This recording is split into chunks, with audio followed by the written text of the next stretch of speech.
S வணக்கம். Actually இந்த சர்வதேச சந்தையில வந்து தங்கத்தினுடைய விலை மற்றும் வெள்ளியினுடைய விலை பெரிய சரிவை சந்தித்துள்ளது. ஆ நேற்றைய தினம் வர்த்தகத்தில பார்க்கும்போது கிட்டத்தட்ட 4% மேலாக வெள்ளி சரிந்து கிட்டத்தட்ட $58 ஒட்டி வர்த்தகம் நடைபெற்றுக் கொண்டிருக்கிறது. தங்கத்தினுடைய விலைன்னு எடுத்துக்கிட்டோம்னா கிட்டத்தட்ட $4000 உடைத்துக்கொண்டு அதற்கு கீழே இப்போ 3970 அந்த ரேஞ்சில வர்த்தகமாகிக் கொண்டிருக்கிறது. பெரிய சர்வதேச சந்தையில இந்த இறக்கம் வந்து பெரிய வீழ்ச்சியாக பார்க்கப்படுகிறது. என்ன காரணம்?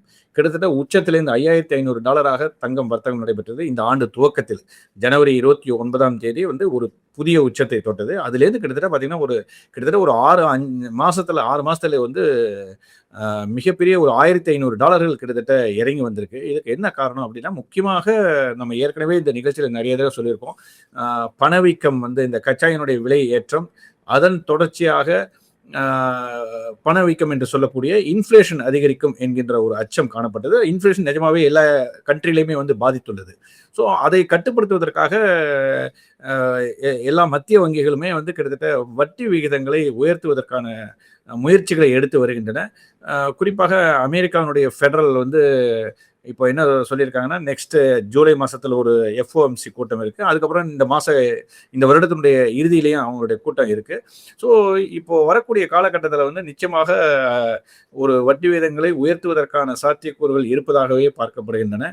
இதுதான் வந்து சந்தையில வந்து முக்கியமான தங்கத்தினுடைய விலை இறக்கத்திற்கு காரணமாக பார்க்கப்படுகிறது. டாலருடைய மதிப்பு உயர்ந்து காணப்படுகிறது.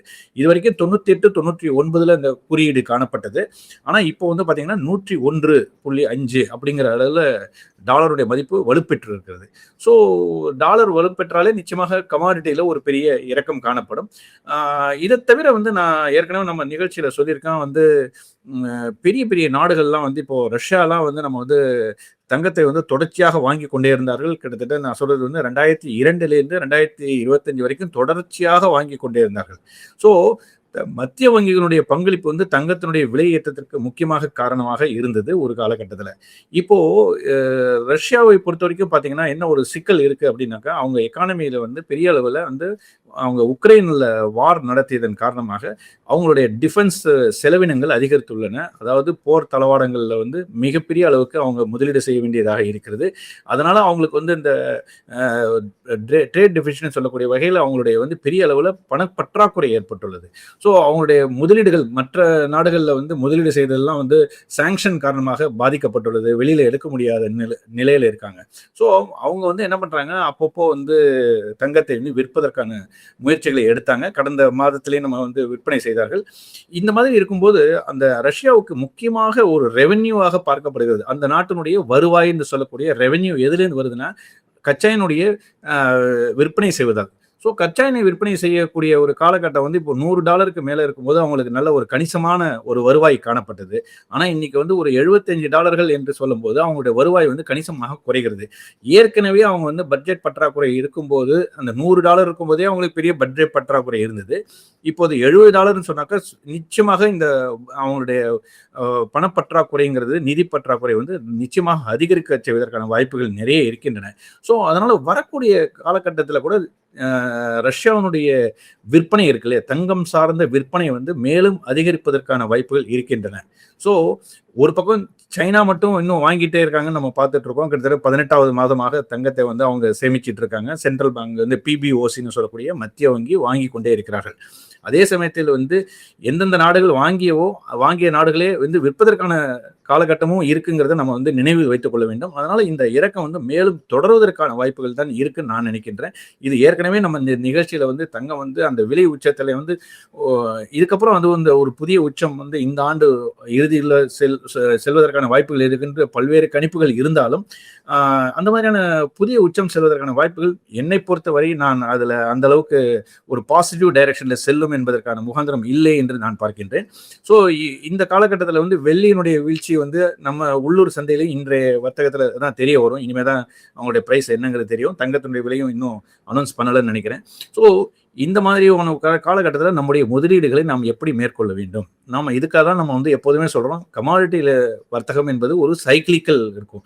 ஒரு சைக்கிளிக்கல்னா ஒரு சுழற்சி முறையில் ஒரு ஏற்றம், பெரிய வீழ்ச்சி, அதுக்கப்புறம் ஒரு கன்சாலிடேஷன், இந்த மாதிரியான ஒரு 3ம் கலந்தவாக இந்த ஒரு வர்த்தகம் நடைபெறுகிறது. அது எந்த கமாடிட்டியாக இருந்தாலும், ஒரு பிரஷியஸ் மெட்டல்ஸ் என்று சொல்லக்கூடிய மிக விலை உயர்ந்த உலோகங்கள் சொல்லக்கூடிய தங்கம், வெள்ளியா, பிளாட்டினம் இவை இருந்தாலும் சரி, அதே சமயத்துல பேஸ் மெட்டல்ஸ் என்று சொல்லக்கூடிய காப்பர், அலுமினியம், ஜிங்க் இவை என்றாலும் சரி, எல்லாமே வந்து ஒரு சைக்கிளிக்கல் ட்ரேடிங்ல தான் நடந்துட்டு இருக்குங்கிறத நம்ம வந்து உணர வேண்டும். என்னதான் வந்து முதலீடுகள் அப்படின்னு சொன்னா கூட, இன்று நாம் 1 லட்சம் ரூபாய் நாம் முதலீடு செய்தால் அடுத்த வருடமோ அல்ல அடுத்த 5 ஆண்டுகள்ல அதனுடைய மதிப்பு என்னவாக இருக்கும், எந்த அளவுக்கு அப்ரிசியேஷன் இருக்கும் என்பது நம்முடைய ஒரு முதலீட்டு பார்வையில் முக்கியமானதாக இருக்க வேண்டும். நம்முடைய ஆபரண தேவை என்பது தனிப்பட்ட சமாச்சாரம். அதுல வந்து நம்ம வந்து அவங்களுடைய தேவைகளை கருதி அவர்கள் முடிவு எடுக்க வேண்டியது. அது எந்த விலை இருந்தாலும் அவங்களுடைய தேவையோட டைம் எந்த நேரத்தில் வேணுமோ அந்த நேரத்தில் அவங்க வாங்கி தான் ஆகணும். அது நம்ம வந்து அதை தவிர்க்கணும்னு நம்ம சொல்ல முடியாது. ஆனால் முதலீடுகள், அதாவது ஒரு இன்வெஸ்ட்மெண்ட் பாயிண்ட் ஆஃப் வியூல வந்து ஒருத்தங்க தங்கமோ வெள்ளியோ வாங்குறாங்கன்னா அதுக்கு வந்து ஒன்று சிப்பும் என்று சொல்லக்கூடிய சிஸ்டமேட்டிக் இன்வெஸ்ட்மெண்ட் பிளான் சொல்லக்கூடிய மாதம் நம்ம வந்து பணம் கட்டி அதுல வந்து முதலீடு செய்து வந்தாக நிச்சயமாக நம்மளால வந்து ஒரு ஆவரேஜிங் பண்ண முடியும். ஒரு உச்சத்தில் இப்போ ஜனவரி மாதம் ஒருத்தர் தங்கத்தில் முதலீடு செய்ய ஆரம்பித்தார்னா பிப்ரவரியிலேயும் முதலீடு செஞ்சிருப்பாரு, மார்ச், ஏப்ரல், மே, ஜூன் இப்பவும் செய்யும்போது அவர் கையில காசு இருக்கும், அவரால் வாங்க முடியும். ஸோ இந்த மாதிரியான ஒரு சந்தர்ப்பத்தில் வந்து நம்ம வந்து கொஞ்சம் அதிகமான முதலீடு செய்யலாம். ஆனால் ஜனவரி, பிப்ரவரி, மார்ச் உச்சத்தில் இருக்கும்போது நம்மளுடைய முதலீடுகளை கொஞ்சம் கண்ட்ரோல்டா ஒரு பெரிய அளவில் அதிகமாக தொகை அதில் வந்து மூலதனமாக அதில் வந்து ஒரு கேபிட்டல் இன்வெஸ்ட்மெண்ட் பண்ணாமல் எப்போதெல்லாம் இந்த மாதிரியான ஒரு சந்தர்ப்பம் இப்போ ஒரு சான்ஸ் கிடைச்சிருக்கு, இந்த சமயத்தில் நிச்சயமாக நம்மளுடைய ஒரு அலோகேஷனில் வந்து நம்ம வந்து அதிக அளவு நம்ம வந்து பண்ணலாம்ங்கிறது என்னுடைய எண்ணம். ஸோ இப்போ இந்த மாதிரியான ஒரு சிப்பு முறையில் மாதம் ஒரு சிறுக நம்ம வந்து தங்கத்தின் மீது முதலீடு செய்வதில் தவறே கிடையாது. ஒரு 5 வருட காலகட்டத்தில் இலக்குகள் வந்து நிபுணர்கள் வந்து பெரிய பெரிய இலக்குகள் சொன்னா கூட நம்முடைய சிஸ்டமேட்டிக்கா நம்ம ஒரே ரேஞ்சில் நம்ம போயிட்டு இருந்தா நம்ம வந்து we need not bother about the outsider உடைய வியூஸ் வந்து ரொம்ப நம்ம எடுத்துக்க தேவையில்லை. நம்முடைய ஒரு மாதமும் என்ன செலுத்த வேண்டுமோ அந்த தொகைக்கான தங்கத்தை வாங்குவது என்பதை நம்ம ஒரு பழக்கமாக வைத்துக் கொண்டால் நிச்சயமாக இந்த மாதிரியான ஒரு பேட் நியூஸ் வரும்போது நம்முடைய பார்ட்டிசிபேஷன் இருக்கும், ஒரு பெரிய அளவில் ஏற்றம் இருக்கும்போது நம்முடைய அதுல பார்ட்டிசிபேஷன் இருக்குவதற்கான வாய்ப்புகள் இருக்கு. ஸோ ஒரு மிக்சரா தான் நம்முடைய இன்வெஸ்ட்மெண்ட்டை வச்சுக்கணுங்கிறது என்னுடைய கருத்தாக நான் பார்க்கின்றேன். Thank you very much. மேலும் ஈடி தமிழ் சேனல்ல வரப்போகும் பிசினஸ் மற்றும் அது ரிலேட்டடான வீடியோவை பார்க்க உடனே கீழே இருக்க சப்ஸ்கிரைப் பட்டனை கிளிக் பண்ணுங்க.